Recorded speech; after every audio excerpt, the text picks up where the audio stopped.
my childhood.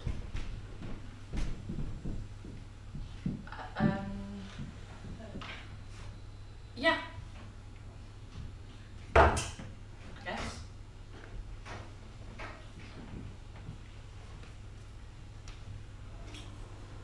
It was happy.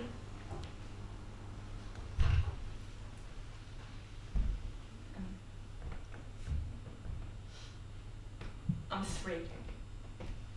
I'm running down the lavender path, ruining Mum's plants. But I don't care because I can hear Dad. If I heard 1,000 tractors, one after the other, I'd be able to tell you which one was Dad's.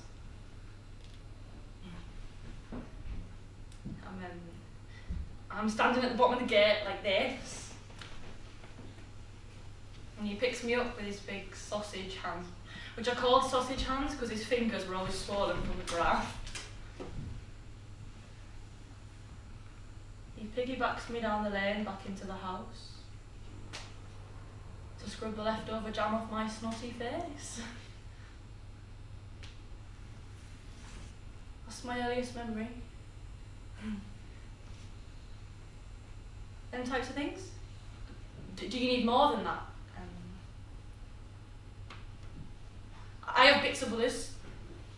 Dirt embedded deep into his fingernails. The sweet scent of cattle, which I bet comes as a bit of a shock to you, not being from here and all that. The fresh scent of the fells carried on a jacket. Bloodshot eyes and wet faces at my bedtime story. Doors slamming and heels striding down the lavender path that never came back.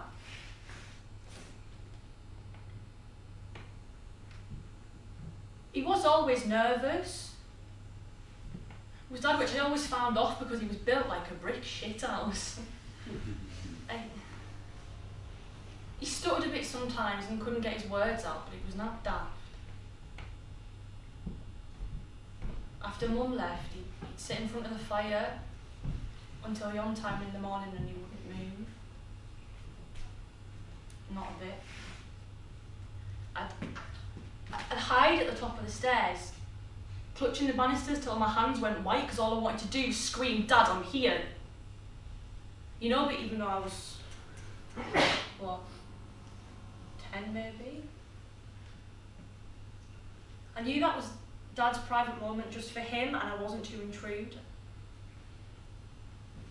Eventually I traipsed back up to my room, bear in hand, and rocked back and forth whilst reading myself a story that I couldn't really concentrate on.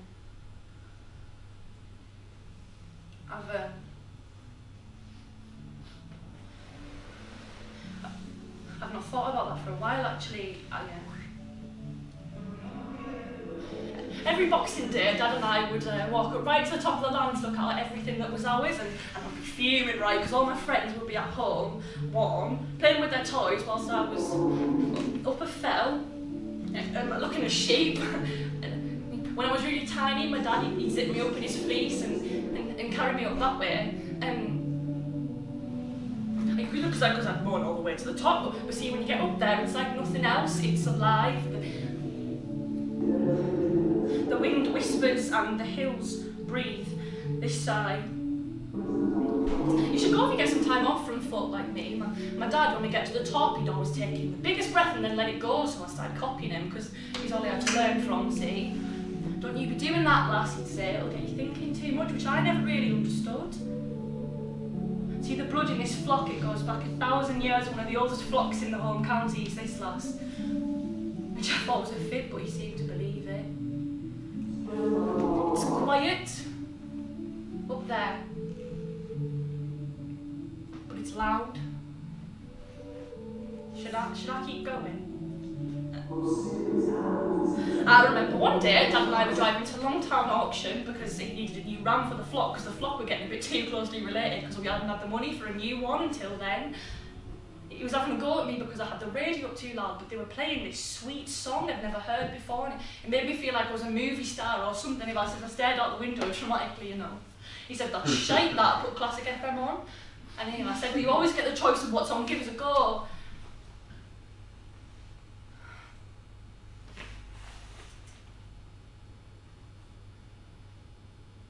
crowd of men in white coveralls. Faces covered with masks and absence in the eye. They're walking away from a burning heap of hooves and horns and bodies and calves. The smell of burning and rotten flesh fills my lungs. I threw up. Dad's hands were white with clutching the steering wheel. His eyes were hellish. Turned the Land Rover around and floored it home. Get some bleach and a bucket of water, but Dad, no! He'd never spoken to me like that. He scrubbed the car and he scrubbed and he scrubbed. Beads of sweat ran down his face, veins popping out the side of his head, and he growled and he panted, and I have never seen him so animalistic in my life. He started to undress. Clothes on the floor now, but Dad, we didn't even get out the car.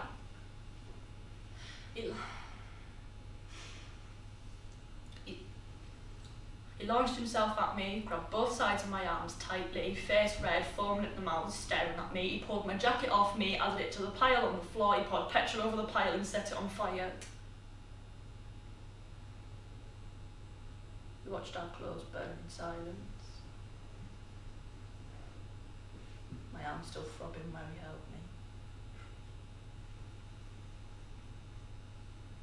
He walked out into the fields and I watched him till he disappeared.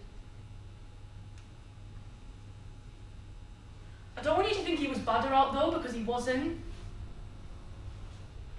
Dad loves me so much.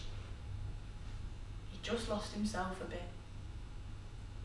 Dad said I wasn't to leave the house after that. I went to school with a lot of other farmers, so I could have brought it in with me, see. He'd be out all day, every day, checking each sheep again and again, or obsessing for swollen gums and sores on feet. It was like a ritual for him. Whilst I sat in the house. We didn't have iPods or anything then, and Dad had thrown the radio out because he couldn't bear to listen to the reports anymore, so I just sat alone with my thoughts. Most of which were about Dad. The ticking of a clock. Gunshots from a nearby farm. Chemical smells and rotten flesh carried in on the wind. My dad's casket going into the ground. Mum. He ignored my existence for the next few weeks, murmuring to himself or rocking back and forward on his armchair. His skin had turned like cracked leather. He had wounds on his arms. They weren't a scrape or a cut from barbed wire. I didn't understand about hurting yourself then. A man from DEFRA came eventually. DEFRA was the organisation that had control of everything. He was here to check the flock, which had been crammed into a barn. I hadn't realised how long they'd been in there for. I hadn't realised how long I'd not been out the house. All the days they just drifted into one. See, I'd been to all kinds of places in my head. I think it took me a while to readjust. Of course, the first sheep he wrestled to keep hold of had swollen feet and sores on the gums, foot and mouth. Every animal in there did. Even though Dad had been checking them for days, weeks, months. Dad cried. He fell to the floor. He begged and he screamed and he pulled at the man's trouser leg, asking him, "Will you not just this once, please? Turn a blind eye, fella." I wasn't a little girl after that. That's when I realised I had nobody to look after me, and it was my turn to do the looking after. I'm sure he wanted to, you know, but he just couldn't. He was a shell of a man. Dad sat the entire night by the gate, rifle in hand, waiting for the man to return in the morning with the men in white suits to dispose of the flock. Dispose of the bloodline, our income, our future, our past. Dad would have shot the men when they came in the morning if I hadn't beat them to shooting the sheep myself first.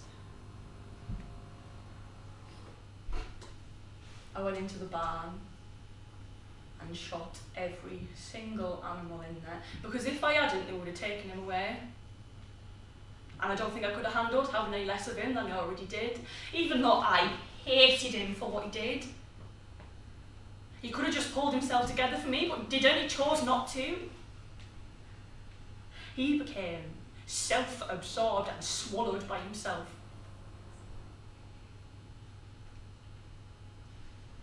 I've never told anyone that. I hated him. That's bad, that, isn't it? That I felt that way.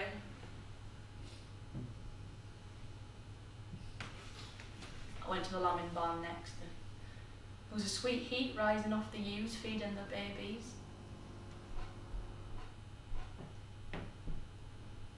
I shot them all right between the eyes. Every single one. There was a happy cry from the lambs at the other end of the barn. The ones at my end screaming for the mothers until I killed them and all.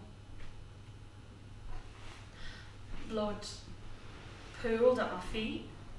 Blood splattered on my face and my clothes, and I screamed for my dad. He'd been stood at the barn door the whole time watching me struggle. Nothing. I stopped hating him after that because he was that unrecognisable. I had nobody left to hate anymore.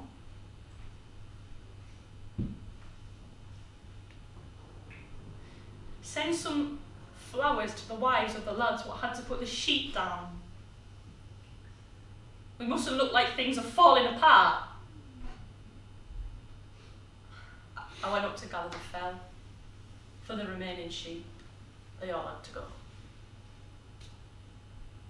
Our oldest ewes they were. These mothers that were my peace.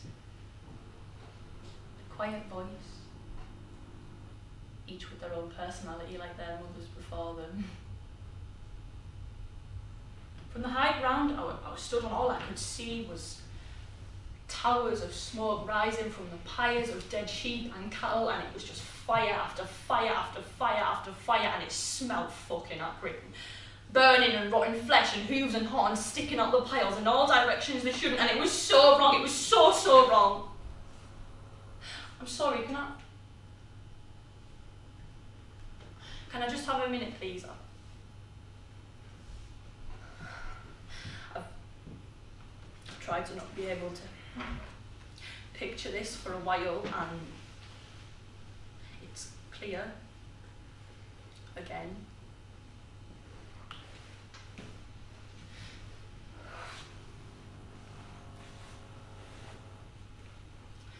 The tree we'd sit under for every birthday picnic caught my eye on the way down and fell. Because there was a rope hanging from it. A short piece of rope with a perfectly crafted loop at the end. And there was this little man. This little ant scurrying back from the house with a ladder. He looked so fucking vulnerable and pathetic, hungry for death like that.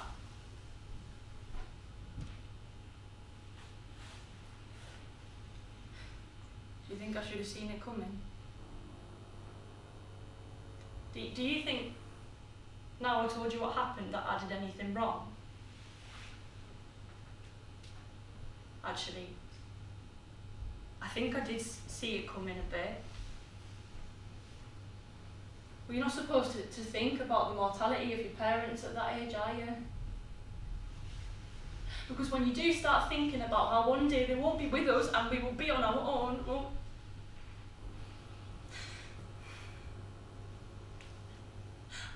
I don't think it made me very well, actually.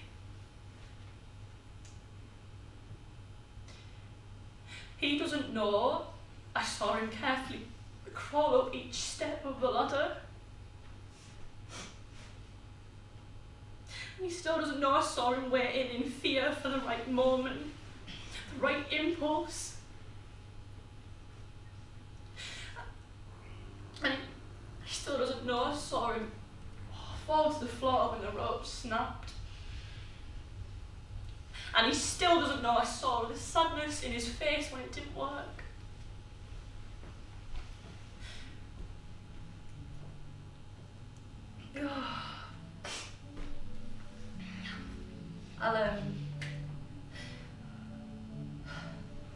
I'll tell you something good now, shall I? There's this warm buzz in the air when it gets around May time. Like before, right, you could have been freezing your tits off, but there's that first morning where you wake up and you hear the larks. They've come home and there's warmth in the air. They say it takes 8 minutes for sunlight to reach the earth. And I swear on my dad's life it is worth every minute. Because when it touched the spines of those fells, they bloody breathe. They start coming to life like they have done and will always do, and everything feels new, and the tubs are going to tup, and the ewes are going to give new life to the ground, and you fucking run to those fells. And then your hair fucking blows in the wind behind you like you're some kind of goddess, because you are. Because we are in them hills. Like the men and women that came before us. Gods of the fells. We made that land and it makes us, and we will go on. We will go on because we have to, because we have always had to. I have a constant pull towards my home. Because those hills have fucking cradled me when my parents couldn't, and those animals listened to me. I swear to God, sometimes I think I heard them reply. I could have left that farm, but I didn't. I could have left my dad, but I never. Because I think I'm a bit strong, you know. I do. Me and my dad were part of that land, and it's part of us. A part of me died after that happened. And I want you to help me get it back.